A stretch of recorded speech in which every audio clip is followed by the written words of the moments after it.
Buen día a todos y bienvenidos a un nuevo desayuno de Foro Competencia.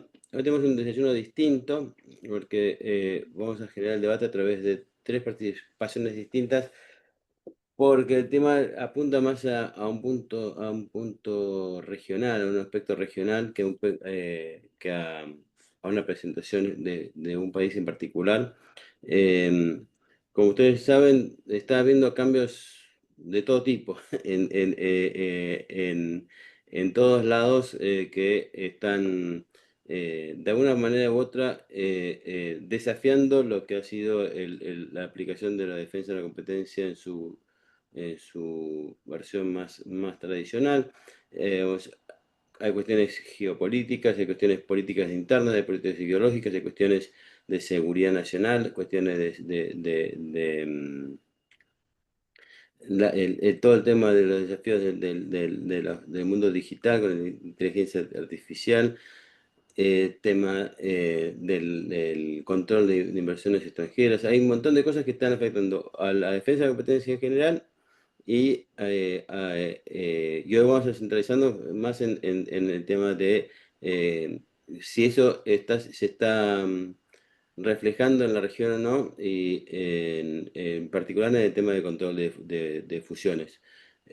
Para lo cual, hoy Lucía, Marcelo y Felipe nos van a estar dando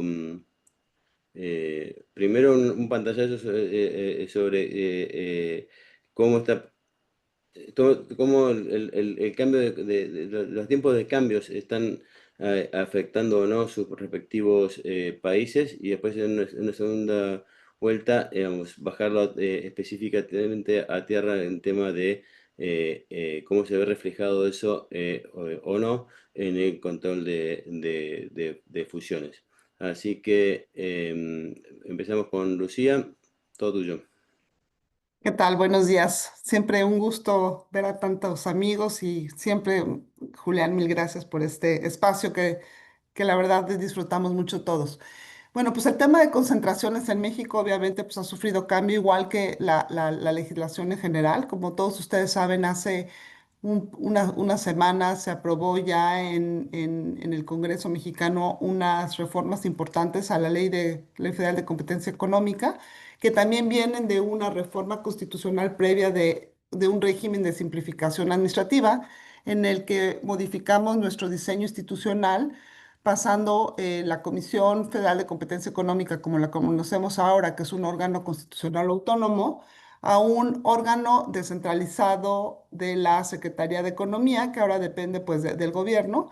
Y ahora pues la nueva ley, lo que era importante también era identificar qué impacto tenía eso en el hecho de la política de competencia, de cómo se iba a diseñar. Las buenas noticias es que es un órgano colegiado, es un órgano que tiene independencia técnica, etcétera, pero parte de la reforma también se explica por, digamos, la desconexión que había a veces o que sentía el gobierno o que había entre la política, digamos, el viraje que traía la autoridad de competencia con el Plan Nacional de Desarrollo. En ese sentido, para efectos de concentraciones hay cambios relevantes.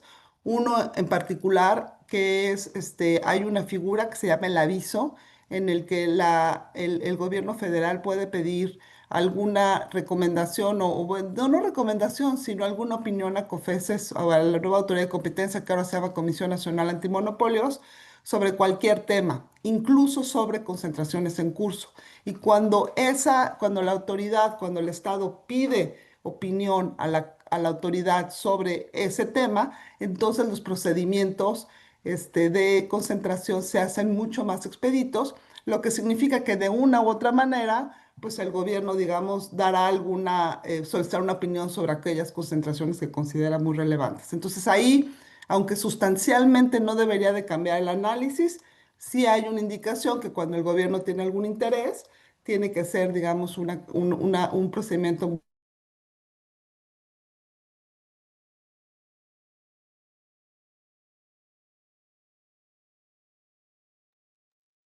Creo que se nos congeló Lucía, ¿cierto? ¿O soy yo? No, se nos congeló Ah, Lucía. Ok. técnicos, ¿no? de la política.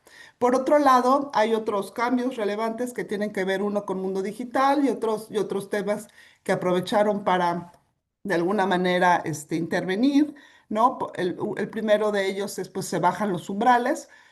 Se bajan los umbrales para requerir una notificación. Aquí es importante porque en realidad lo que no es tan dramática la baja de umbrales, pero digamos en las discusiones en el Congreso se dijeron que esta baja de umbrales es para poder captar algunas transacciones del mundo digital que no, que inicialmente parecerían que no pasan umbrales, pero que pues después tienen el potencial de tener una preocupación o un efecto en competencia.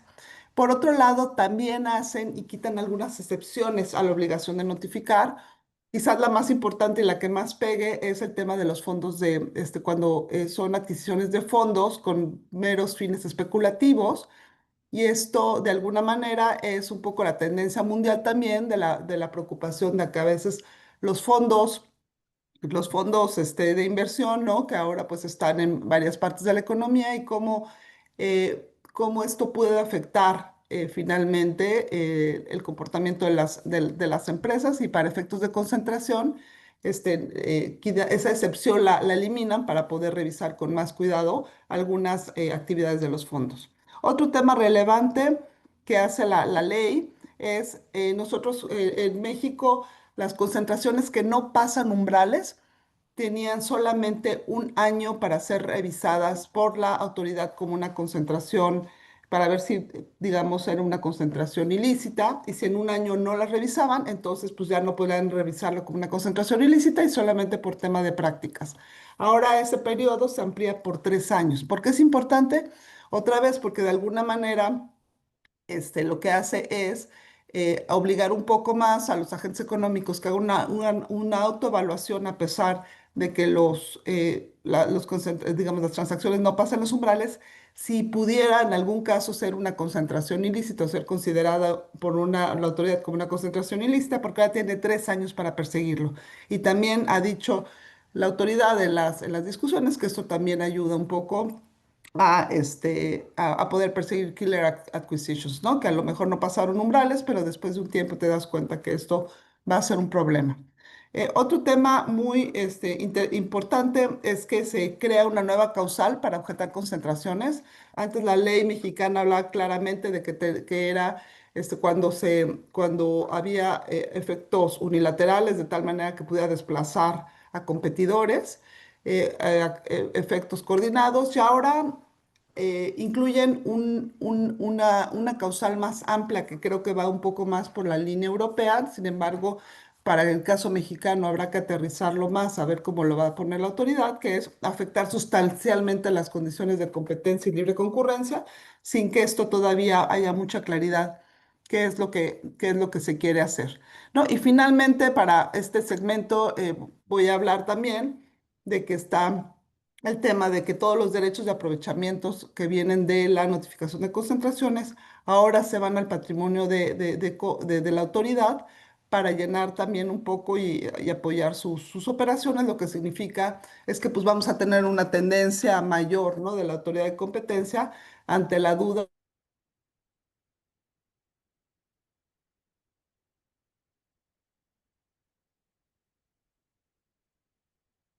Nuevamente.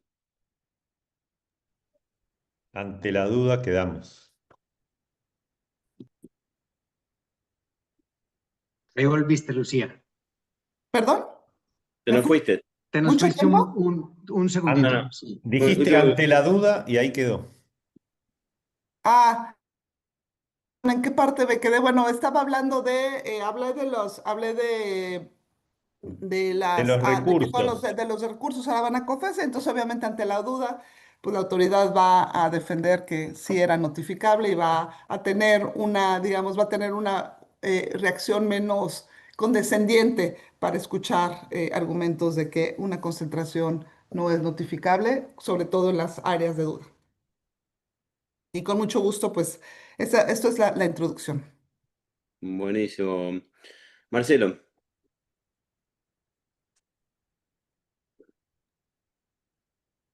Bueno, Buenos días, buenas tardes.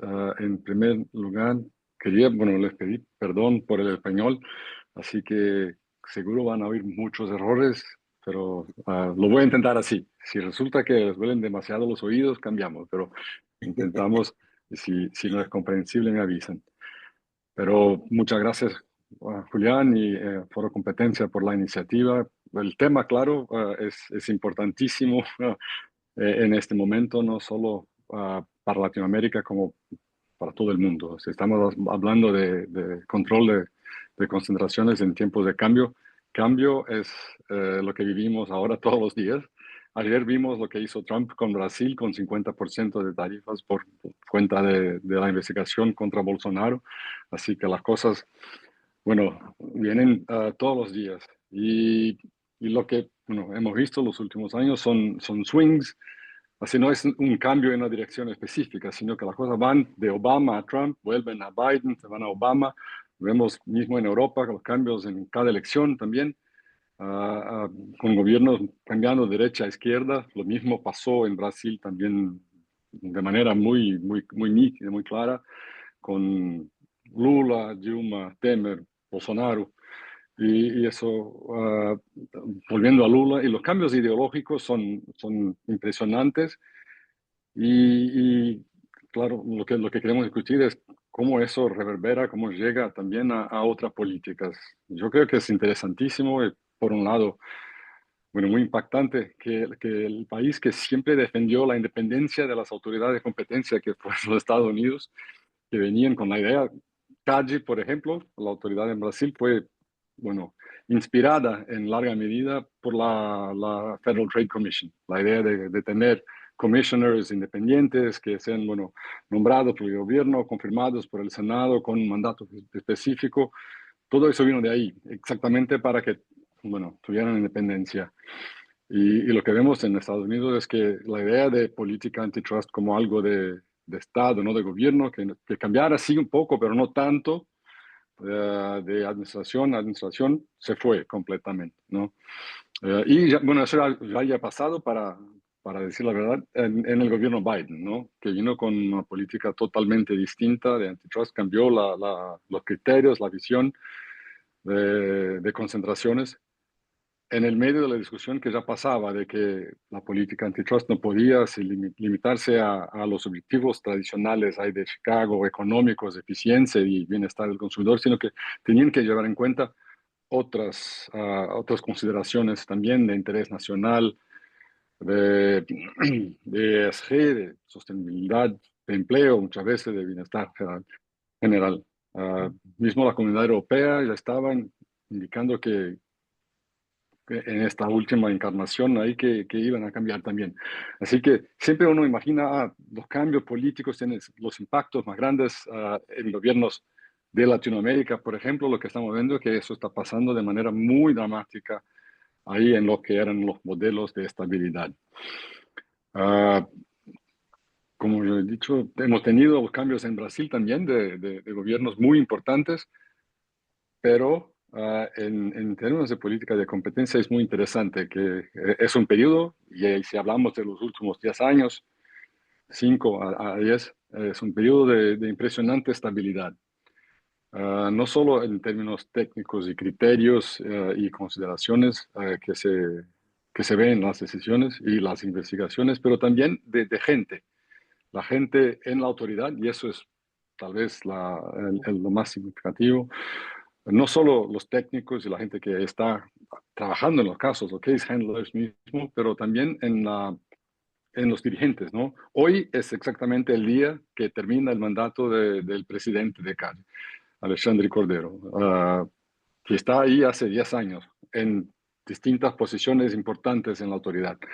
Y lo que a él siempre le gusta decir es que fue nombrado por Dilma, una presidenta claramente de izquierda, después como vocal, como consejero, después por Temer como superintendente general, el jefe de investigación, que es una posición muy importante, y después por Bolsonaro como presidente. Así que él lo utiliza para decir, bueno, ¿qué influencia política tengo si tanto Dilma como Bolsonaro me nombraron? Pero el hecho es que él y el otro Alexandre, de los dos que llamamos, que es Alexandre Barreto, que era superintendente, era presidente de CADE y hoy día es presidente, ya están hace mucho. Así que por todos los cambios de presidente y de ideología, de los extremos que hemos pasado en Brasil en este periodo, en la autoridad de competencia hemos tenido una estabilidad impresionante. Pasando por ellos toda la gente que ha estado y mismo los técnicos. Así que de la discusión internacional, de los cambios que vimos en Estados Unidos, también en Europa, lo que tenemos en Brasil es una insistencia, por lo menos de la autoridad, tanto pública oficialmente como lo que se ve en la argumentación técnica de los casos, de que no queremos cambiar lo que hemos hecho siempre de tener los criterios de eficiencia económica, de bienestar del consumidor y de protección de la competencia, no de los competidores, como prioridades. Así que temas de sostenibilidad, de ESG en general, interés público mismo, seguridad nacional, algo que está muy en boga en Europa, por ejemplo, y eso se ve también con el crecimiento de regímenes de Foreign Direct Investment Control, que están por ahí en Europa, en América del Norte, en muchos países que están no solo con medidas más proteccionistas de comercio, sino que también con relación a inversión. En Brasil, por ejemplo, no existe. Y eso es interesante que la gente en Europa y Norteamérica siempre nos preguntan, pero lo están discutiendo, ¿no? Lo van a adoptar. En algún momento Brasil va a tener un control de inversiones, de Foreign Direct Investment, ¿no? Y la verdad es que no hay ni discusión. No es un tema, no se habla de eso. Lo que queremos es que vengan los inversores de China, de donde sea, y están comprando todo de infraestructura eléctrica a puertos, aeropuertos y todo, y eso no es el tema. Y lo que se ve en el tema de competencia también es esta estabilidad. Ahí, después, como dijo Julián, tendremos un poquito más de tiempo para discutir. Hay unos casos en que CADE ha explícitamente dicho que no, sostenibilidad son cuestiones legítimas e importantes, pero no vamos a cambiar la manera que analizamos casos de antitrust por cuenta de eso. No vengan con justificativas ambientales para restricciones de competencia. Lo mismo han hecho con cuestiones de empleo. Si no, es una consideración que debemos llevar nosotros y de otro, de hecho, de desarrollo y tal. Eso es importante decir, no quiere decir que el cambio tectónico en la política no tiene ningún impacto en la política de competencia y ahí no en control de concentraciones tal vez, pero hay casos interesantes de conductas que podemos mencionar rápidamente, no es el tema específico hoy, pero bueno, que son momentos interesantes para ver cómo la política sí puede, claro, hay gente que dice que son ejemplos de cómo la política puede interferir en el antitrust, con cambios de gobiernos cambiando la decisión de la autoridad. Pero solo para dejarlos con este mensaje final, en términos de política de competencia, estos cambios inmensos de ideología política y claro, con todo que viene junto de privatizamos todo en Bolsonaro. No vamos a privatizar nada con Lula. Eso ha pasado de manera muy radical y los impactos que pueden tener en la política de competencia es lo que vamos a discutir en la segunda ronda. Buenísimo, gracias Marcelo. Felipe. Muchas gracias, Julián, por la invitación y a Foro Competencia. Es un gusto saludar a tantos amigos que están acá y discutir estos temas tan importantes. Yo, a diferencia de lo que cuenta Marcelo frente a Brasil, tengo otra historia para Colombia. De hecho, Julián, cuando presentabas el tema, acá recordaba que la Superintendencia de Industria y Comercio actual se denomina, o su lema es, la SIC del cambio, ¿cierto? Entonces, eso te da un overview de que hay digamos, una nueva perspectiva, un nuevo policy que se va reflejando en casos de conducta y se va reflejando en las discusiones en materia de integraciones empresariales. Tradicionalmente, Colombia utilizaba principios o objetivos de política de competencia típicos norteamericanos, europeos, consumer welfare, economic efficiency, para juzgar si una conducta o una integración era ilegal o no era ilegal. Las consideraciones o valores que salieran de esa órbita no eran tradicionalmente analizados ni dentro de conductas, ni dentro de integraciones, y ni siquiera discutidos. Así finalmente no se viesen reflejados dentro de la decisión. Eso ha venido cambiando en Colombia, sobre todo para casos de conducta, que voy a relacionar algunos preliminarmente, pero que van informando la manera en que piensa la autoridad también en integraciones empresariales. Un primer caso se refiere a factoring. En Colombia hay una discusión muy grande donde los proveedores de productos a grandes compañías les pagan sus productos a 30, 60, 90, 120 días. Entonces en Colombia hay la posibilidad de que la persona con la factura que emite la negocie por un descuento para obtener liquidez y que la compañía le pague a quien compra esa factura. Se dieron cuenta en Colombia que algunas empresas estaban limitando esa posibilidad de que circularan las facturas, lo cual era sobre todo benéfico para empresas pequeñas, con poco poder de negociación o con poca liquidez. La Superintendencia de Industria y Comercio abre un caso en contra de empresas que estaban bloqueando esa circulación y dice: yo aquí estoy protegiendo, digamos, un mercado, que es el del factoring, pero sobre todo estoy protegiendo pequeñas y medianas empresas, que también es un objetivo que defiende la Superintendencia. Un segundo caso es un cartel aparente entre equipos de fútbol en Colombia sobre los salarios, la compensación de los equipos de fútbol femenino. En ese caso, que digamos, hay algunas pruebas de comunicaciones donde algunos dirigentes de fútbol ponían precios máximos a los salarios que pagarían a las jugadoras del fútbol femenino. Digamos que en estándares tradicionales hubiese podido ser sancionado simplemente por ser pues un acuerdo, diríamos, de precios en el mercado laboral, digamos, y una conducta reprochable, digamos, desde otro sentido, pero era digamos, un cartel típico entre empresas que pueda ser sancionado. Sin embargo, la decisión de la Superintendencia se enfoca en buena parte en reprochar no solamente el acuerdo, sino además diciendo que esto de alguna manera es un ataque al género femenino y que las discusiones muestran estereotipos que son reprochables, etc. O sea, hay una discusión de género grande dentro de esa decisión. Y hay un tercer caso que es de advocacy, en el cual el gobierno decide prohibir las exportaciones de carbón a Israel por el conflicto en Gaza. Y dice, voy a prohibir la comercialización de carbón allí. Eso tenía que pasar por la Superintendencia en Competition Advocacy. La Superintendencia tradicionalmente diría, mire, desde el punto de vista de competencia, esto está mal, esto está bien, ya está.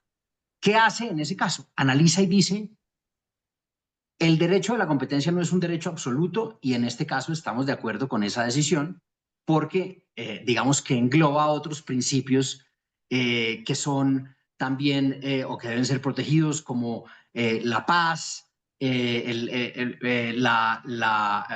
las relaciones internacionales, la seguridad, etc. O sea, la decisión está informada no por principios de competencia, sino por principios netamente, digamos, metacompetencia. ¿Esto cómo se ha reflejado en integraciones en la práctica?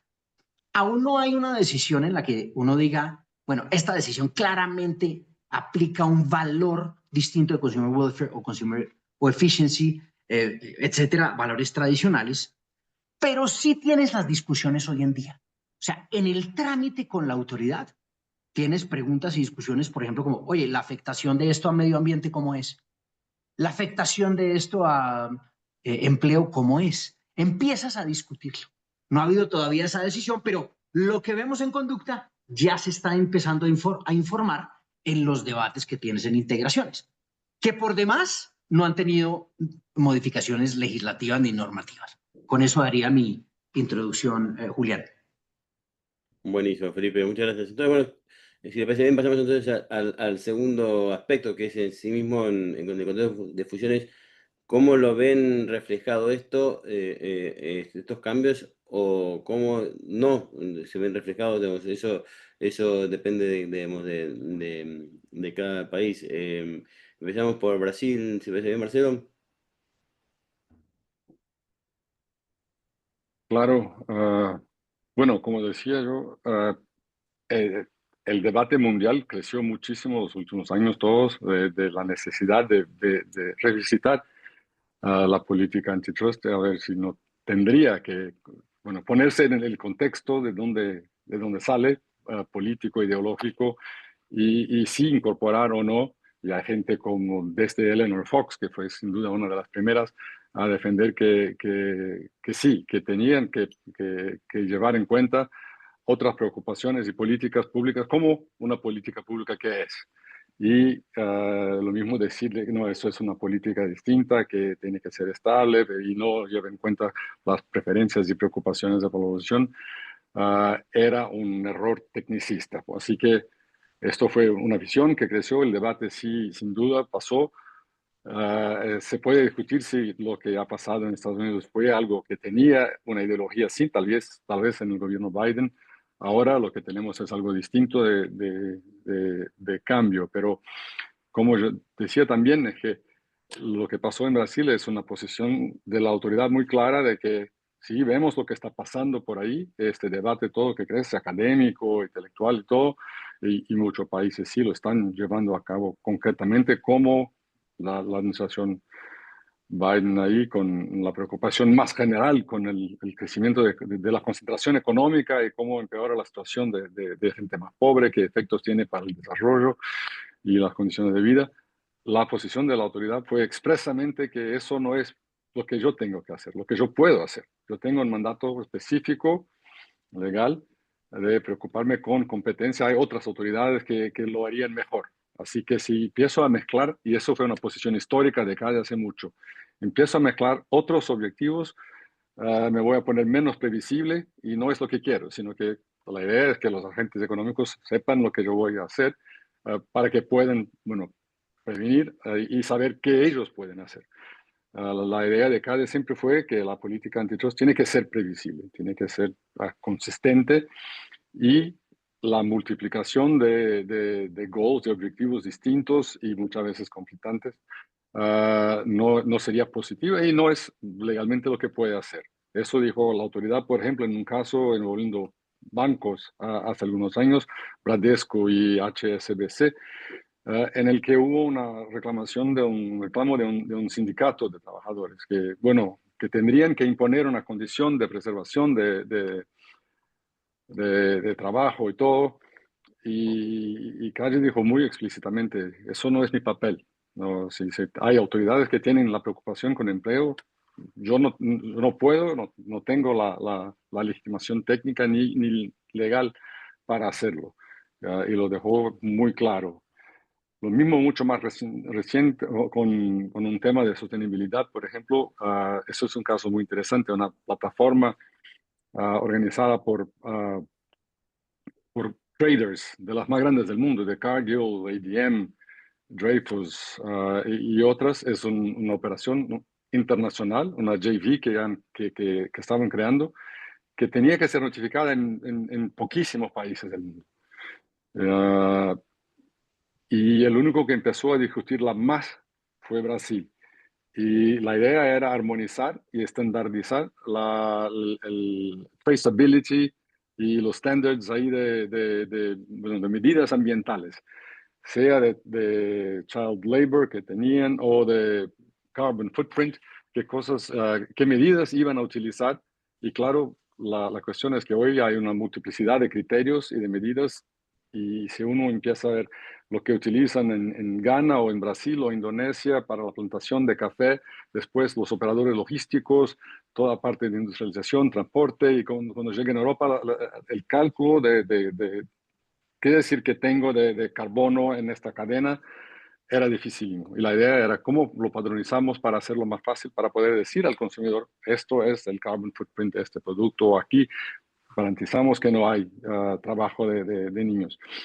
Y en este momento CADE viene con muchísimas preguntas y mucha preocupación de acceso a información entre los competidores, de preocupación de facilitación de coordinación tácita. Y la discusión empezó con la exigencia de muchas precauciones ahí.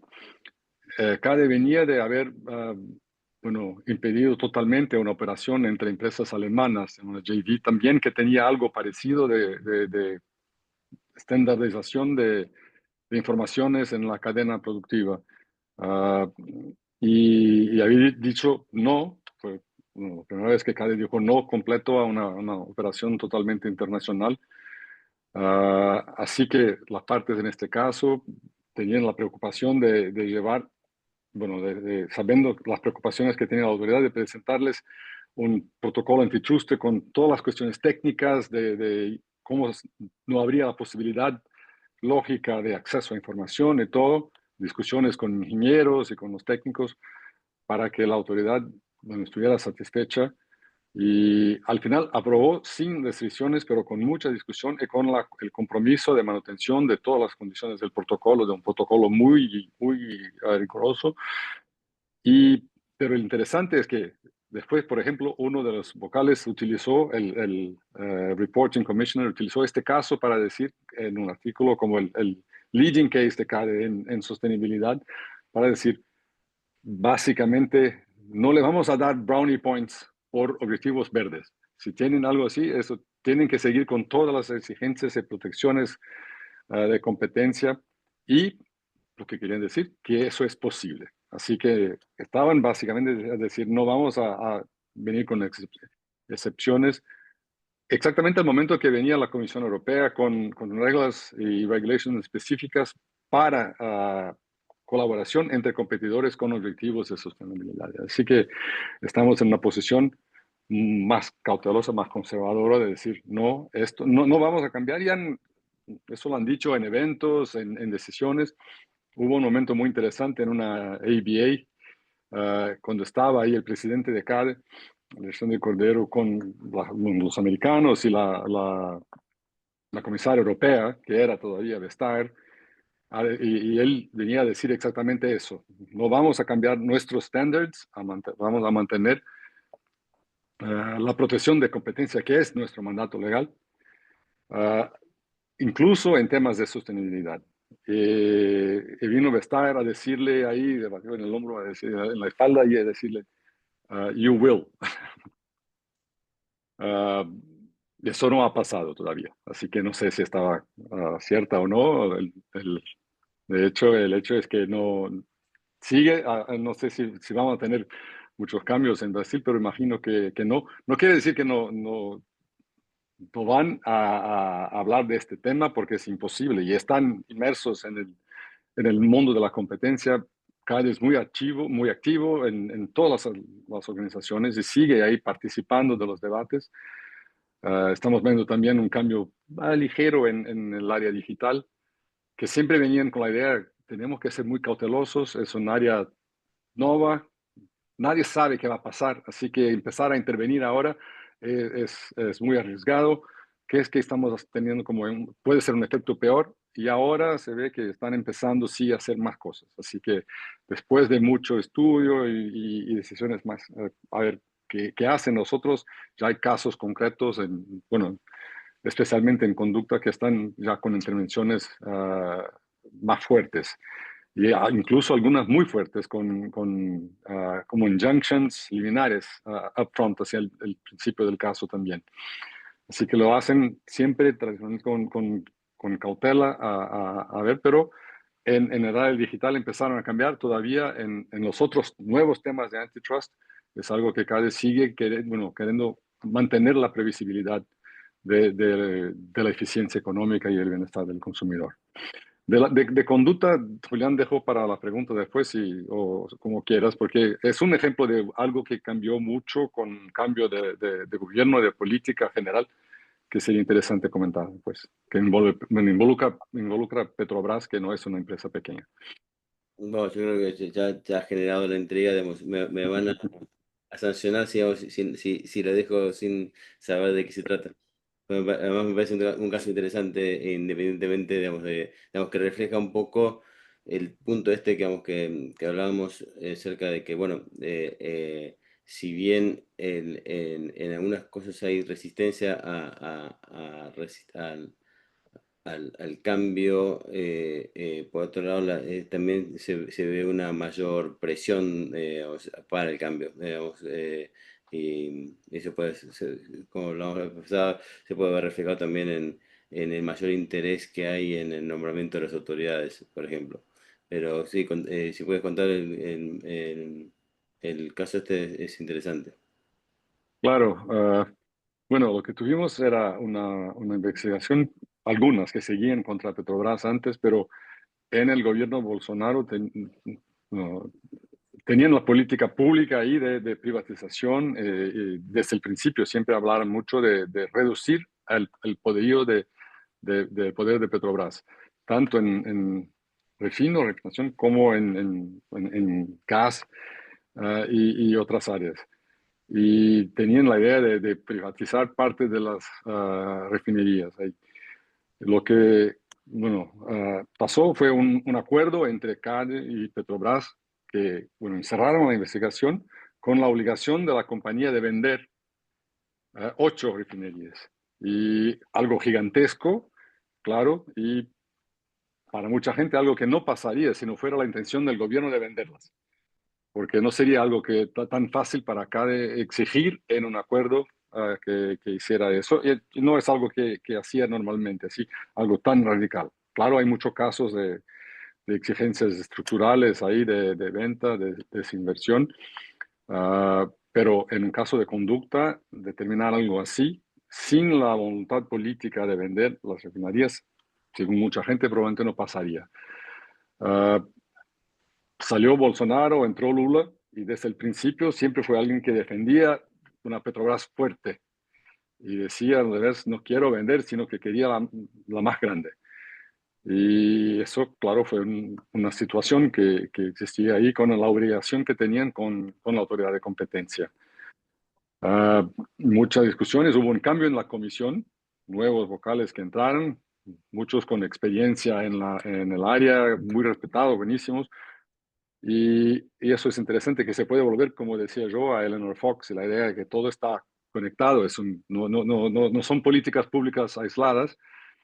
Y para el gobierno ahora, y hubo incluso legislación en el sector de gas que decía de la participación de Petrobras y todo, que venía en contra de la decisión también. Así que lo que decían es que tenemos que adecuar la decisión que había sido tomada. Petrobras hizo un request formal ahí y lo discutieron y cambiaron las obligaciones del acuerdo. Ya habían vendido 3 refinerías en este periodo, antes que cambiara el gobierno, así que de las 8. Pero el acuerdo nuevo dijo, no tienes que vender nada más. Y sí, otras obligaciones de conducta, ah, de no discriminación, incluso con las refinerías que ya estaban vendidas. Pero eso fue un cambio enorme, ¿no? Mucha gente, bueno, iba a decir, eso no sería jamás la exigencia original de la autoridad, así que no es la cuestión, pero lo que pasó fue un cambio muy grande. Ah, de nuevo, no es algo de concentraciones, y en serio no se puede decir que, bueno, cambió el gobierno en Brasil y el gobierno es mucho más simpático o no a campeones nacionales o a empresas que van a proteger el interés nacional, o aún mismo la nacionalidad de las empresas. Es algo que sí se puede decir, no interfiere en cuestiones de concentraciones, pero este caso fue algo muy grande, obviamente, y de nuevo que hubo el cambio, se puede discutir las razones o no, después del cambio de gobierno. Y como decías, Julián, Lo que pasó es que claramente la posición de vocal en calle o de superintendente general o presidente están mucho más visadas, son mucho más interesantes, hay mucho más disputa, se habla mucho más y claro, una preocupación siempre es se van a politizar o no, no es lo que pasó la última vez, pero la discusión de acuerdos políticos para ver quién viene ahora como nuevo presidente será algo importante a ver. Nunca fue algo muy partidarizado en Brasil, pero que hay mucho más interés en la autoridad, eso sin duda hay, lo que exige mucho más negociación entre el presidente de la República y el Senado, y pone esta otra camada de preocupaciones sobre la autoridad también. Buenísimo, gracias Marcelo. Don Felipe.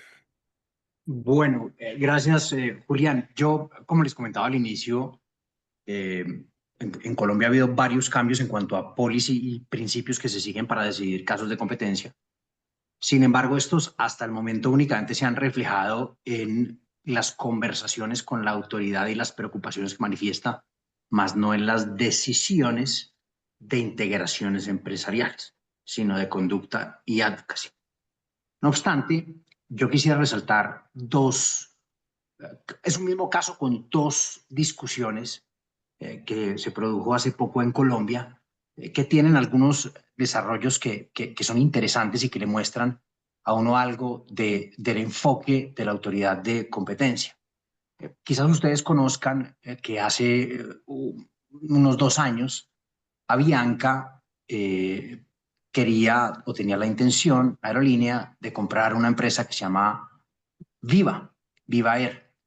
Viva Air era una empresa una aerolínea low cost que cuando empieza a comportarse o de alguna manera así mostraban los datos como un Maverick que empieza a poner una presión competitiva muy fuerte en los incumbentes, pero sobre todo en Avianca. Avianca toma la decisión de adquirir la compañía Viva Air, con lo cual pues iba a aumentar la concentración en el mercado, Avianca ya teniendo un poder, diríamos, relevante, si se quiere, y realiza la siguiente transacción. Avianca compra las acciones de Viva, las adquiere, la participación accionaria, nombra una persona o dos, si mal no recuerdo, en el directorio de esa compañía, pero no toma el control operativo de la compañía. Y va e informa a la autoridad aeronáutica. En Colombia, la aeronáutica civil, a diferencia de todos los demás sectores y el financiero, es la autoridad que mira las integraciones en materia aeronáutica de competencia. Y le informa a la aeronáutica civil la integración, reconociendo que era una integración compleja, dice: yo invoco la excepción de empresa en crisis, el Failing Firm Defense. ¿Por qué razón? Porque esta compañía Viva, digamos que está en una situación difícil financieramente. Es decir, a pesar de que pueda haber algún tipo de restricción, sobre todo en algunas rutas, pues igual lo mejor es que nos autoricen esta operación por operar el Failing Firm Defense.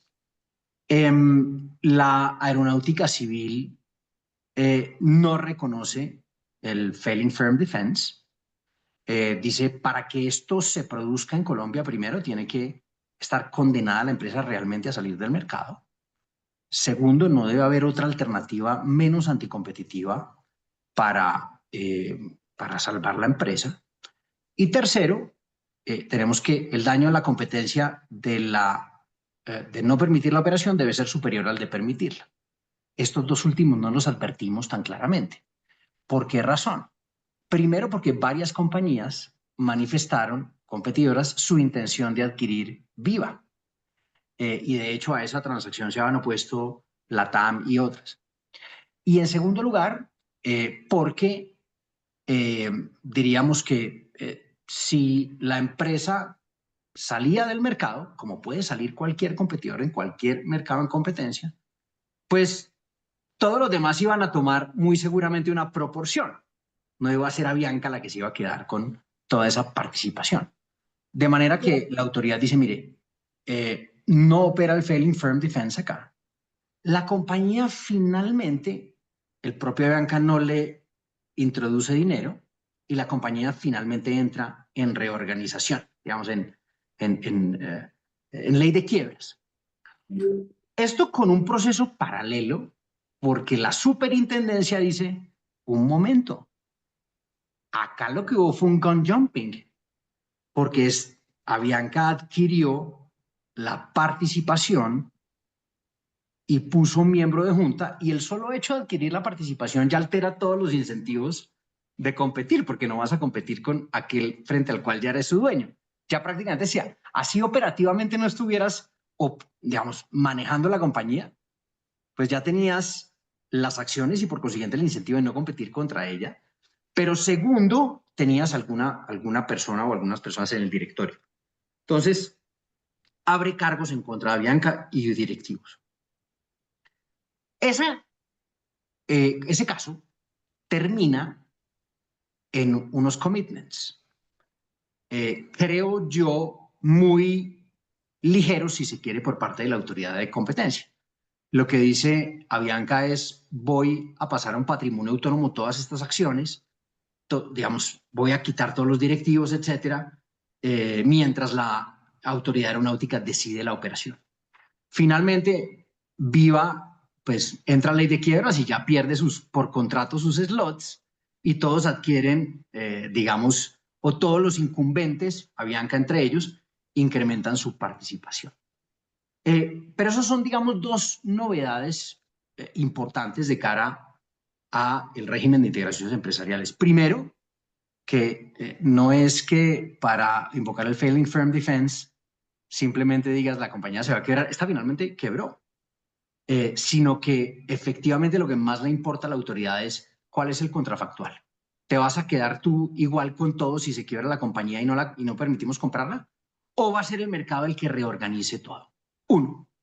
Y dos, pues desde hace mucho la autoridad no tenía un caso de gun jumping. Fue, en mi opinión, relativamente claro. Se formó un debate ahí, yo creo que un debate innecesario, pero digamos, te muestra un poquito también cómo la autoridad está volviendo a ese enforcement, por lo menos, digamos, de casos nuevamente. En ese no se reflejan nuevas cuestiones de policy. De hecho, hubo muchos consumidores que habían comprado tiquetes que perdieron sus tiquetes. La propia autoridad aeronáutica le dijo a Bianca, si te quedas con esa empresa, finalmente tienes que responderle a todos los usuarios por los tiquetes. Y como eso finalmente no pasó, de alguna forma, pues quedaron todos esos consumidores desprotegidos y la autoridad realmente fue laxa, digamos, en todo ese proceso. Pero esos son dos novedades, Julián y amigos, que no quería dejar de mencionar porque han sido casos recientes importantes. Buenísimo, gracias Felipe. Vamos a México, Lucía. Hola, bueno, sí, obviamente aquí quisiera en este segmento tocar dos puntos importantes. Uno, pues el tema de la transición, ¿no? Y qué esperamos de la transición respecto al análisis de las concentraciones. Y el segundo, pues un poco qué ha sucedido en temas, pues digamos que son delicados en tema de concentraciones y cómo ha actuado hasta ahora la autoridad. El primer tema de la transición es importante tomar nota que finalmente, si bien todos los comisionados, todo el pleno va a cambiar, pues de alguna manera se está esperando, se está proyectando cierta estabilidad respecto a las personas que van a seguir en la comisión, respecto sobre todo en las áreas técnicas. Ustedes también saben que Andrea Marván ahora es la presidenta de la ICN. Esto pues también le da alguna posición para poder mantenerse dentro del pleno de comisionados. Y bueno, en ese sentido, la buena noticia es que se prevé cierta continuidad, ¿no? Con los funcionarios públicos. Y esto es importante, ¿por qué? Porque estamos bajando los umbrales. Estamos, la idea también de esto, pues es la etapa de transición en la que también quieren hacer más eficiente la autoridad y en ese sentido, pues si tenemos funcionarios que no saben resolver las concentraciones y hay más concentraciones, pues va a ser un cuello de botella, ¿no? Y entonces eso se puede de alguna manera prever con más cuidado, en el sentido de que aparentemente sí va a haber una transición mucho más ordenada. El segundo punto relevante es respecto de qué sucede, ¿no? Con estas concentraciones que tienen otros componentes, quizás de importancia del gobierno. Como ya les dije, en la comisión la comisión tradicionalmente pues ha visto solamente los temas puros y duros de competencia para efectos de concentraciones. Hasta ahora no ha habido, digamos, nada que indique que esa conversación haya cambiado. Hay dos casos muy relevantes. Uno, el caso de la compra de las plantas de Iberdrola por parte de un fondo, de tal manera que pues, el gobierno pues, tuviera participación en las plantas de Iberdrola. Aquí pues hubo una discusión y fue algo importante. Que obviamente pues el presidente pues estaba de alguna manera eh, no enojado, sino presionando, ¿no? Para que esa concentración se autorizara. Al final se autorizó, digamos, aislando un poco la administración de las plantas de Iberdrola respecto de la operación de CFE, ¿no? Que desde el punto puro y duro de competencia es algo que pues era adecuado. Pero bueno, ahí hubo una presión que de alguna manera se resolvió de una manera técnica. Y quizás una también que ha sido muy relevante fue el caso, por ejemplo, cuando una empresa china quiso comprar una empresa de litio mexicana. En ese caso hubo, digamos, algunos argumentos más nacionalistas respecto del que el litio, cómo COFECE había autorizado la compra de esta empresa de litio por una empresa china, y eso sí llegó en el sexenio anterior a la mañanera, como le llamamos, al interés del presidente. Y ahí lo que contestó COFECE es, los temas de inversión extranjera no son facultades de COFECE, eso recae en la Secretaría de Economía. La administración y los permisos y las concesiones en materia de minería también recaen en la Secretaría de Economía. Y desde el punto de vista de competencia económica, nosotros no tenemos ninguna facultades para poder negar esta concentración. Entonces, esa fue importante, se autorizó y posteriormente por el interés que tuvo, digamos, la administración en ese sector, pues hubo, digamos, de alguna manera una nacionalización del litio y ahora está en la Constitución. Estos son de las cosas que de alguna manera se prevén que pueda haber ese tipo de discusiones en el futuro, pero por ahora, pues como les he dicho, la comisión ha sido pura y dura en temas de competencia. Ahora tengo una pregunta por ahí respecto de Leo, respecto de cuál es el impacto de estas órdenes en Estados Unidos hacia los bancos, ¿no? Hacia tres bancos mexicanos que presuntamente o se argumenta que están involucrados en temas de pues, lavado de dinero y que ahora han sido intervenidas por las autoridades mexicanas. Pues obviamente ahí ha habido un poco la discusión de que COFECE ha estado autorizando la venta de carteras entre los bancos y que debería ser más cuidadosa en este tema. Algunas notas periodísticas se han colgado de esta situación para decirlo. Sin embargo, otra vez la Comisión de Competencia hasta ahora se ha mantenido en el análisis técnico y organizaciones también sectoriales, pues dependen de los sectores, de las autoridades sectoriales específicos, aunque de alguna manera hay cooperación y se prevé que pueda haber más cooperación y más diálogo, ¿no? Con esta nueva conformación, pero finalmente es algo que no se prevé que la autoridad de competencia deba de meterse en temas prudenciales, por ejemplo, desde el punto de vista del sistema financiero, ¿no? Obviamente seguirá, hasta ahora seguirá la indicación es que seguirá no apartándose de los temas técnicos. Obviamente, pues no se puede tampoco sustraer de lo que está pasando en el mundo, ¿no? Por ejemplo, todos conocemos que en Estados Unidos la transacción de US Steel, ¿no? Con Nippon. Es una concentración en la que el propio Trump tuvo que autorizar con ciertas condiciones para efectos, considerando ciertas razones de seguridad nacional. Y eso es obviamente pues algo que este, en el momento pues pega, ¿no? A las concentraciones globales, digamos, a las concentraciones que tienen impactos en otras partes del mundo. Y pues hay que acomodar esas situaciones, ¿no? Pero en realidad la comisión no ha dado una idea de que vaya a, y tampoco lo ha dicho ahora el gobierno, vaya a cambiar mucho respecto a su posición inicial sobre considerar temas puros y duros de competencia económica. Temas de Failing Firm también es muy cuidadosa en aceptar estos tipos de argumentos y hasta ahora no hemos visto que haya de partido de los criterios tradicionales de competencia económica. Buenísimo. Yo creo que ha sido un muy buen pantallazo de los tres. La conclusión es que si bien la presión está, digamos, las instituciones siguen resistiendo, por lo menos en el tema de funciones, digamos, en el tema de conductas es un poquito más cuestionable en algunos lugares, pero es, es, eh, es un buen cosa. Ahora lo abrimos para, para debate. No sé si alguien quiere hacer una pregunta, comentario o crítica, o si quiere resaltar alguna experiencia, digamos, similar o distinta en algún otro país de la región.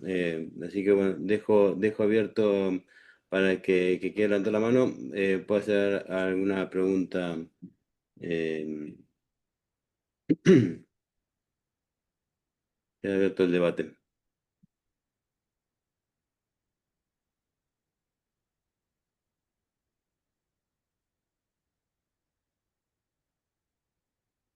Bueno, entrando, digamos, una pregunta que tengo yo es, digamos, de una forma u otra, digamos, ha habido el marco institucional ha venido resistiendo, digamos, estos embates. Esto ¿ha sido siempre así o esta ha sido una evolución que hemos, digamos, que en los últimos tiempos? No sé, ¿qué quiere responder? Felipe. Sí, acá, Julián, yo quería hacer una apreciación porque en Colombia siempre ha habido una suerte de deseo de reforma institucional y de deseo de reforma institucional para que la autoridad sea un poco más independiente, al menos de manera formal y quizá colegiada. Eh, Incluso el modelo que más se discute o que más se propone era el anterior de México. Entonces, ¿y eso por qué? Porque se percibe, a ver, Colombia tiene un sistema, digamos, muy europeo donde la autoridad investiga y sanciona y tú puedes ir a la corte a reclamar. Eso tiene, vamos, es un modelo aceptable, bueno, siempre y cuando las cortes decidan rápido, siempre y cuando las cortes decidan rápido. Pero en Colombia una corte se puede tomar 10 años o 15 años para decidirte una sanción. Por lo cual, o ahora imagínate una operación de integración. Entonces, no tiene mucho sentido ese modelo, digamos, administrativo francés. Por esa razón se ha abogado mucho porque haya una autoridad muy independiente del gobierno, estilo Banco Central, Banco de la República, con algunas divisiones o con una división entre quien investiga y quien sanciona, y diríamos un pleno o una autoridad más colegiada de cara a la parte decisoria que desconcentra, bueno, tiene muchos beneficios, desconcentra la presión, desconcentra el poder. Eso no ha sido, sin embargo, ni siquiera hubo algún proyecto de ley que murió rápidamente en el Congreso y no va a ser, por lo menos que yo en los próximos años, un debate. Eso te diría de la parte institucional. Marcelo, Lucía. Sí, bueno, pues en realidad como lo he platicado, estamos en una etapa muy importante de transición y bueno, como bien dice Felipe, bueno, pues teníamos un modelo que de alguna manera pues quería ser incluso adoptado por otros países. En el caso de México, el tema de no necesariamente se necesita una autonomía constitucional, ¿no? Lo que sí se necesita es garantizar la independencia técnica. Y bueno, y en este sentido se preserva, ¿no? De alguna u otra manera en el nuevo modelo. Lo que sí se espera es que haya pues algunos asuntos en los que pues vaya a haber mucho más interés nacional y en los que pues quizás habrá que poner más la lupa, pero yo creo que la mayoría de los casos va a funcionar como había funcionado hasta ahora. Lo que es cierto también es que no tampoco, como lo he dicho, no podemos aislarnos de la tendencia internacional y también dentro de la propia autoridad de forma ya también más, no por tema de independencia, sino por tema de tendencia global, pues están pensando en la incorporación de otros temas relevantes dentro de los análisis.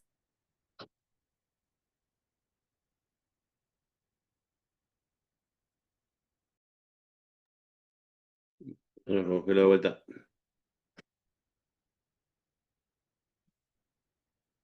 De estos, digamos, ópticas o estos lentes para hacer mejores Te eh, congelaste justo cuando estabas por decir, estabas por incorporar otros temas, digamos, sí, ahí otros, sí, otros temas, por ejemplo, el tema de cómo integrar unos lentes de género, ¿no? Para el análisis de concentraciones, para poder ver la afectación que puede tener, digamos, ciertas concentraciones para ciertos tipos específicamente de consumidores. Entonces, sí, obviamente estamos en una tendencia mundial en que varios temas pueden empezarse a discutir, pero en general, pues creo que el diseño regulatorio de México, a pesar de, desde mi punto de vista, ser pues, un paso para atrás de la autonomía completa a la centralización con el Estado, o sea, con el gobierno, pues creo que de alguna manera se mantiene protegida para que la mayoría de los casos siga siendo, pues basados en criterios técnicos, ¿no? Que eso es lo más importante, que es lo que da la predecibilidad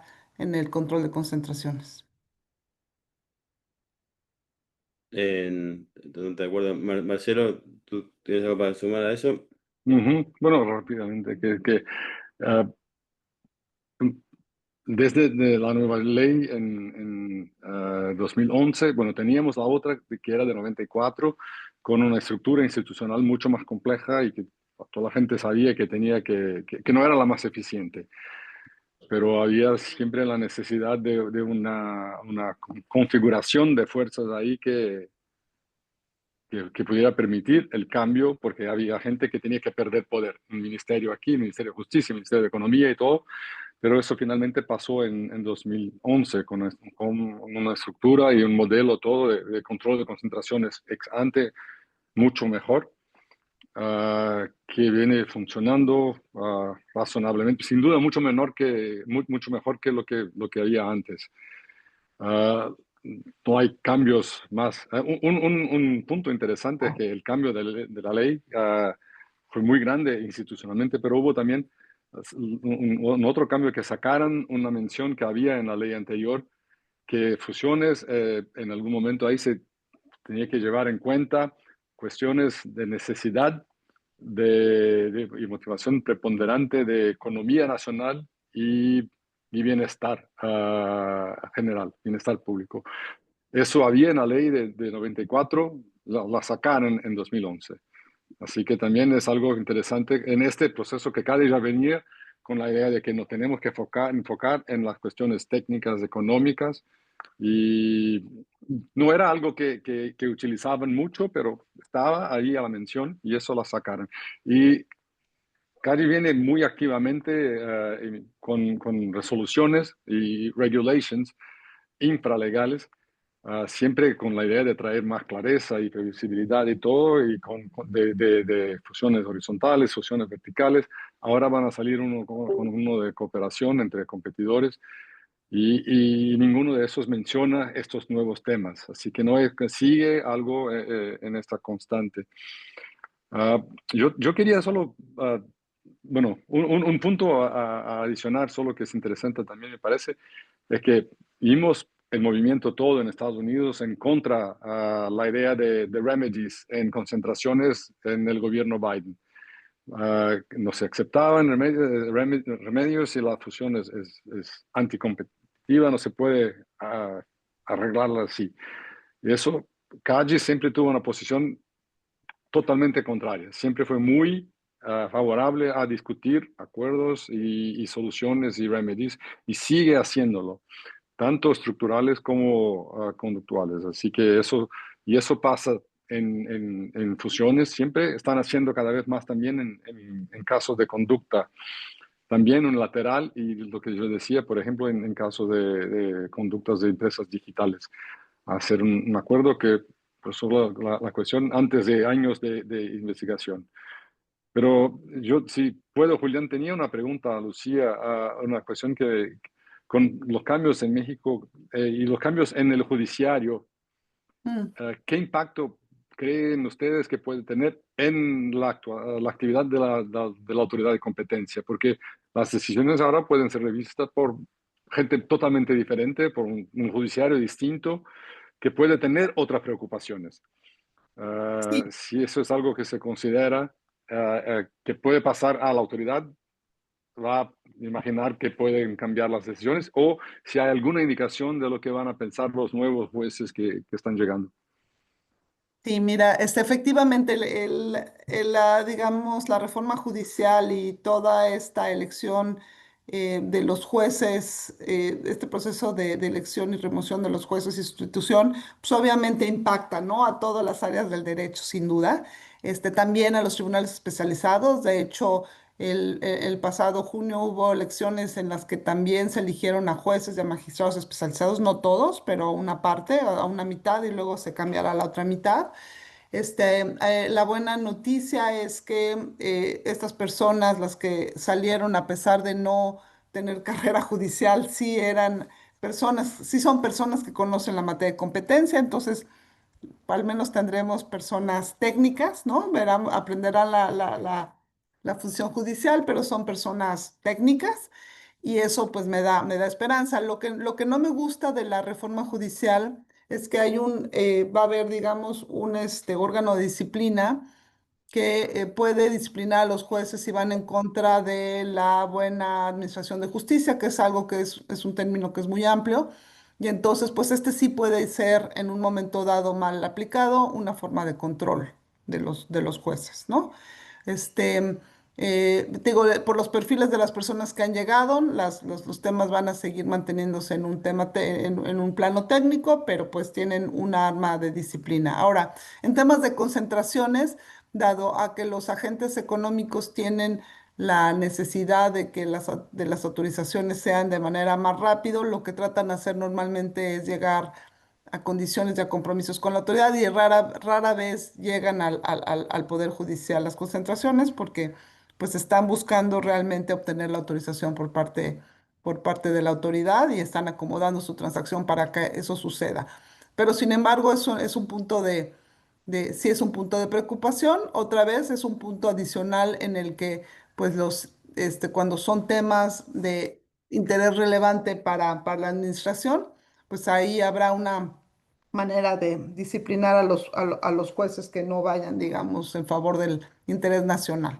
Pero bueno, es algo que como mexicanos lo que estamos haciendo y a mí me parece muy importante que los abogados tengamos y también los invitamos al foro internacional que nos acompañe, ¿no? Observando y comentando las decisiones de las autoridades para ver si se desvían de las consideraciones de competencia, porque esto yo creo que les va a mantener de alguna manera un poco más accountable, o sea, rindiendo cuentas hacia el mundo, ¿no? Si hay un observatorio real del foro que esté indicando cuando realmente los jueces o incluso la propia autoridad, nueva autoridad, esté departiendo de los principios y de las mejores prácticas internacionales. No sé si te contesté, Marcelo. Yo tengo una pregunta para los tres. Digamos, ¿por qué, digamos, de la presentación de ustedes han dicho que las presiones se han dado más quizás en temas digamos, o estos cambios, digamos, han visto más en temas de conductas, o que la autoridad ha sido más más abierta a meter cuestiones no convencionales o de otros factores en conductas que en fusiones, digamos, y que en fusiones lo que han dicho los tres es, digamos, de que el tema de la predictibilidad, digamos, es algo que la agencia, digamos, ha tenido muy presente. ¿Por qué ustedes ven que se da más digamos, esta flexibilidad hacia las presiones externas, digamos, de otros, digamos, de otros elementos para el análisis, se da en conductas y no tanto en fusiones?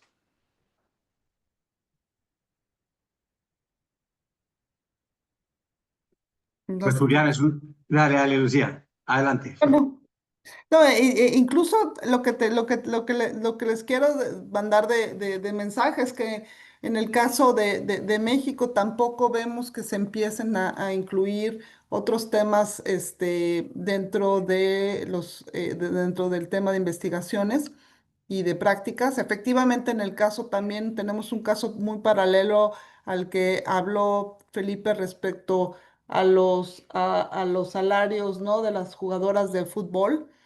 Sin embargo, en este caso, el análisis fue puro y duro y sí, obviamente se aprovechó para decir que hay una perspectiva de género dentro del análisis, pero realmente el análisis fue puro y duro de competencia, ¿no? Y además se observó que los más afectados eran las mujeres, porque había un gap muy importante entre los salarios de los hombres y las mujeres. Pero fue más a nivel de observación, porque desde el punto de vista puro y duro, pues era totalmente sancionable. Entonces, yo tampoco veo esta tendencia de meter otros temas en temas de investigaciones. Lo que sí veo en el futuro es más presión por inicio de investigaciones, por parte del Estado cuando se considere que, pues pudiera haber, y no sé si investigaciones, sino mecanismos de barreras a la competencia, etcétera, cuando se considere pues que hay una alza de precios significativa y como un elemento para presionar, ¿no?, a las personas a que pues realmente abrir espacios para evitar esto. Pero no, pero en realidad hasta ahora tampoco nos hemos despegado en las investigaciones de los temas puros y duros de competencia. Bueno, Felipe, Marcelo. Hay una mano alzada. No, que terminar de contestar, digamos, la pregunta anterior, digamos. No, a ver, iba a decir que yo creo que es un tema que hace parte también de la muestra estadística. Si tú miras en Colombia, el número de casos de integraciones que se debaten frente a los que se informan son muy pocos. Puede ser el 1 o 2% que tienen de los 100 que se informan, que tienen un debate a fondo. Entonces la muestra que tienes es muy pequeña. En cambio, en el otro tienes bastantes casos donde de pronto por ahí 1, 2 o 3 pueden servir para avanzar otro tipo de valores. Es lo que se me ocurre, pero me parece una excelente pregunta. Creo que es objeto como de tesis doctoral. Solo para completar antes bueno, que avancemos a la pregunta que viene de Javier, es que estoy de acuerdo con Felipe, es una buena pregunta, sí, hay que investigarlo, porque seguro si pasa en un caso la idea de que algún tipo de presión política y por lo menos de influencia puede pasar también en concentraciones, ¿no? Especialmente si están hablando de empresas grandes. No sé si es más difícil notarlo a veces.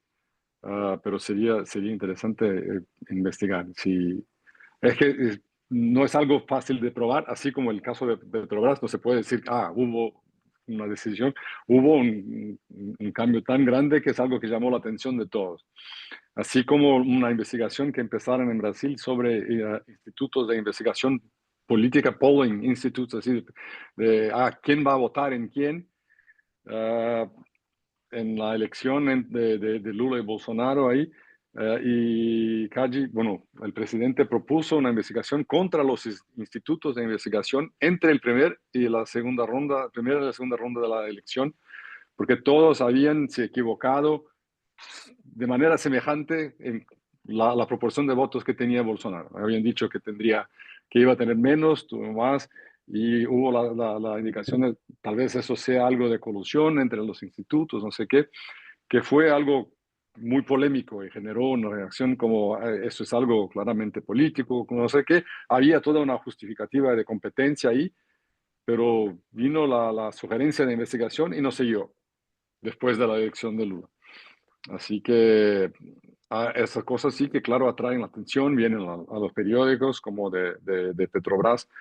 Otros casos, no sé si podemos decir que no pasan en las concentraciones, sino que tal vez sean menos visibles. Bueno, la pregunta que tenemos ahí. Sí, y luego quisiera hacer un comentario adicional, perdón. Bueno, haz el comentario y pasamos al tema después.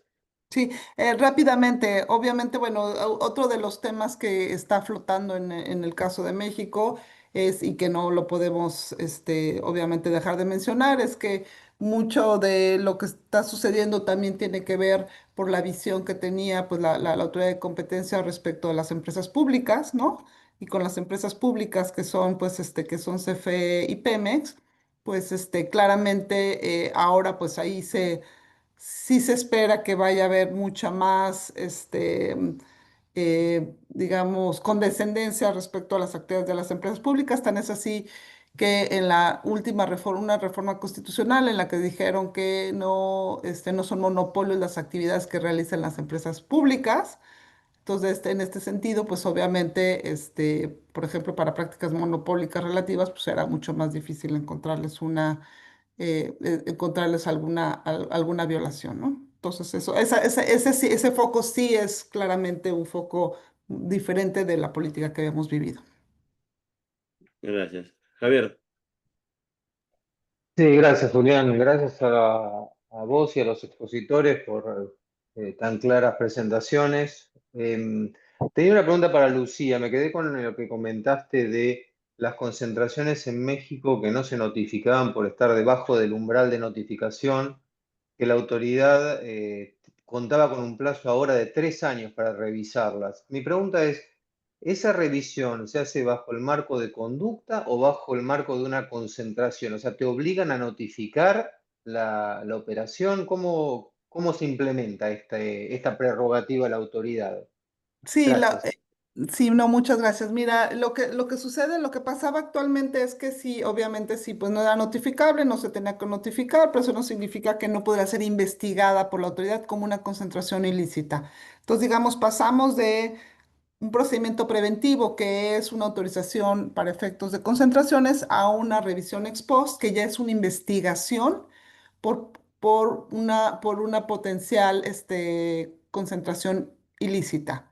Entonces, de hecho, pues si no pasa en umbrales, pues finalmente, y no es ilícita, pues no tiene, tienes estos 3 años nada más simplemente de colchón para que la autoridad vea que realmente esto no tiene un efecto anticompetitivo, pero es a través de un procedimiento de investigación como concentración ilícita, de sanción, digamos. Lo que también es interesante es que obviamente dentro de este tiempo también, y esto no aplica porque la prescripción general es de 10 años, entonces si tú notificaste una concentración, si tú no notificaste una concentración que debía ser notificada, entonces la prescripción es de 10 años. Te pueden investigar 10 años para ver si debiste haber notificado o no, y en su caso de haber notificado o no, sancionarte por no haber notificado, y además te pueden iniciar una investigación por concentración ilícita. No sé si te contesté, Javier.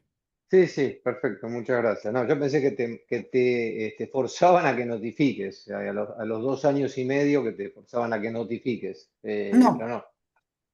Ok, No, entras a muchas un gracias. procedimiento entras a un procedimiento de concentración ilícita. Entonces, lo que están haciendo desde el punto de vista, me parece muy práctico y muy razonable, es que la gente realmente revise que a pesar de que no sea notificable su concentración, si puede ser objetada o si puede ser cuestionada, pues mejor decidir ir digamos, a obtener la autorización ex ante, ¿no? Ok, y aprovecho una pregunta más. En materia de toma de control, bueno, por debajo del monto ya lo explicaste ahora, ¿Cómo están manejando en sus países, y esto es para todo el panel, la consideración de toma de control por vía de contratos de distribución exclusiva o de licencias exclusivas? Bueno, en el caso de México, la definición de concentración es muy amplia y entonces la guía de concentraciones lo que te está un poco diciendo es, bueno, hay que tratar de identificar si es una colaboración o si ya califica como una concentración. Y esto depende obviamente del grado de profundización de la integración, ¿no? De la contractual que como aquí me estás diciendo es toma de control y qué tan permanente es. En ese sentido, lo que te hace la autoridad es decir, bueno, se considera como una concentración en el caso de que sí haya, digamos, una pérdida, ¿no? Una pérdida bueno, más bien un control por el otro lado, pero aquí lo difícil es cómo vas a contabilizar los umbrales. Y aquí es donde es relevante justamente la facultad de la comisión de revisar, de ampliado la, de haber ampliado la revisión por 3 años, de tal manera que pues hay algunas veces que no es fácil, que los umbrales como están reflejados en la ley no están hechos para ser contabilizados en tema de contratos, ¿no? ¿Qué es lo que tomas para ver el monto de la transacción? El valor del contrato, por cuántos años, etcétera. Entonces, este es de las partes más complicadas en México. Gracias. Y Marcelo, en Brasil no había una simula, en algún momento entendí que había una interpretación de la autoridad de competencia en relación con las concentraciones generadas por contratos de distribución. ¿Es correcto? Bueno, más o menos. Tenemos exclusividad, por un lado, es la conducta más investigada por la autoridad desde siempre. Sí. Tenemos muchísimos casos, así que muchas denuncias, a veces anónimas, otras veces no, reclamos y todo. Hay muchos casos de investigación y de punición de contratos de exclusividad. Así que eso pasa por ahí. Por otro lado, tenemos ahí, claro, la obligación de notificar también para adquisición de participaciones desde 20% o 5% si hay alguna relación vertical entre las empresas. Así que si no es únicamente un contrato, sino que también hay alguna parte, y eso hemos visto muchas veces, la adquisición de una participación pequeñita, pero ya desde el 5% tienes la obligación de notificar. ¿Cómo en México la autoridad tiene el poder de exigir la notificación de cualquier cosa que no pase los umbrales? Y desde que pase la operación por un año puede solicitar la notificación o, claro, puede investigar como una conducta también. Pero y también tenemos la regla de contratos asociativos que llamamos. Así que hay que ver si no, y eso, por ejemplo, muchas veces hay conductas, a veces incluso internacionales, que no son notificadas en ningún país, sino que en Brasil por cuenta de estas reglas. Sin duda habrá cosas que pasarán por ahí siempre con el riesgo de una investigación, pero la obligación de notificar por cuenta de un contrato de exclusividad, así como expresamente para todo un blanket obligación, eso no existe, pero si viene uno de los otros requisitos, sí, ahí ya tiene que pasar. Bueno, nos fuimos un poquito del tema, pero volviendo al tema de la discusión de hoy, digamos, una tradición de los desayunos es que los expositores tengan sus conclusiones finales, sus palabras finales, así que que no sé quién quiere empezar.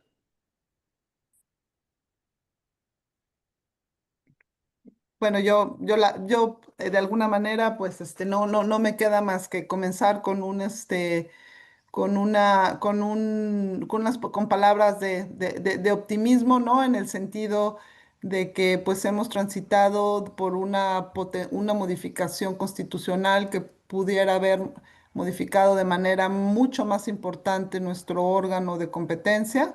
En este sentido, parece que va a haber una transición en el que va a haber continuidad en los criterios, que eso me hace muy feliz. Lo que sí es que pues, vamos a tener una autoridad, porque además no mencioné que se incrementaron las multas, ¿no? Y se arregló un vacío legal que teníamos digamos, por cerrar una concentración después de que sea notificado sin haber tenido la autorización. No estaba muy claro que se pudiera sancionar. Ahora las multas en general suben, también por no notificar una concentración. Entonces vamos a tener una autoridad más agresiva, pero finalmente con los mismos criterios, y lo único que sí tenemos que observar con mucho cuidado es el tema de la opiniones de la solicitud de opiniones del Ejecutivo a través de avisos en concentraciones, que eso sí me parece que puede llegar a ser delicado. Muchas gracias. Muchas Bueno, gracias. yo diría que tenemos que prepararnos para que haya cambios para un lado y para otro en distintos casos. No solamente legales de interpretación, sino institucionales, como ha sido el caso de México. Y me parece que como entendíamos el antitrust, por lo menos hace 10 años, como tan estable, una rama con todo relativamente resuelto, de unos principios u objetivos para perseguir, creo que eso está cambiando. Y está cambiando por muchos factores. Está cambiando por factores de resultados en ciertos mercados, populismos, cambios políticos. Y ahí es donde foros como este, Julián, a quien agradezco y felicito por la iniciativa, son tan importantes para decantar lo que realmente importa de cara a la persecución tanto de carteles como de no permitir integraciones que puedan afectar la libre competencia. Gracias, Felipe. Marcelo. Bueno, yo sigo lo que dijo Felipe, que tenemos que estar preparados para cambios.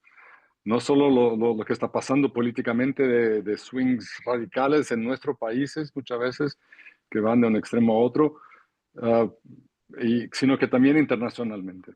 Yo creo que la percepción que se pone más fuerte es que la política antitrust no está aislada, no existe en un vacuo, como decía mucha gente ahí de esta corriente, pero y que no, es imposible que no tenga alguna influencia de lo que pasa internamente y también afuera. A mí, sí, hemos visto que en la fuente del antitrust en Estados Unidos, que tenía todo el orgullo de estabilidad, todo ha cambiado tan radicalmente en dos gobiernos. Ahora tenemos decisiones individuales del presidente de la República, pero antes teníamos también un cambio completo con gente que decía, no, las opciones son todas malas y hay que evitarlas. Y mismo la Comisión Europea, que también era como aparentemente muy sólida y previsible, a venir con ideas de que sí tenemos que protegernos y prepararnos para una competición con el resto del mundo distinta, llevando en cuenta mucha gente que viene a decir que la fusión de Siemens con Alstom sería decidida de manera diferente si fuera hoy, y la prohibición que tuvo. Así que tendremos cambios, si van a ser institucionales en legislación o simplemente de actuación de la autoridad con los nombramientos y la presión que sufre. Tenemos que estar preparados porque de alguna manera esto va a venir. Y si queremos bueno, ayudar a los clientes a prepararse, ¿qué puede hacer? ¿Qué transacción puedo hacer? O cómo hacerla o qué tipo de conducta sí se puede. Hay que estar muy, bueno, listo para la incertidumbre y mirando, acompañando, monitorando todo lo que está pasando de cambios porque es inevitable. No es tan optimista como Lucía, pero creo que es el mundo donde estamos. Buenísimo, ha sido espectacular. Les agradezco muchísimo a los tres. Y bueno, espero verlos el próximo mes. El próximo mes te vamos a tener Volvemos a la lengua sajona. Va a estar Ian Forrester hablando sobre el tema de revisión judicial, hablando del tema de justicia, el tema de revisión judicial en temas de de defensa de la competencia. Hemos visto el año pasado con Judge Ginsburg la situación de Estados Unidos. Ahora vamos a ver la situación en Europa con Ian Forster, así que espero verlos en agosto. Muchas gracias de vuelta a todos. Gracias. Ser Chao. bien a todos.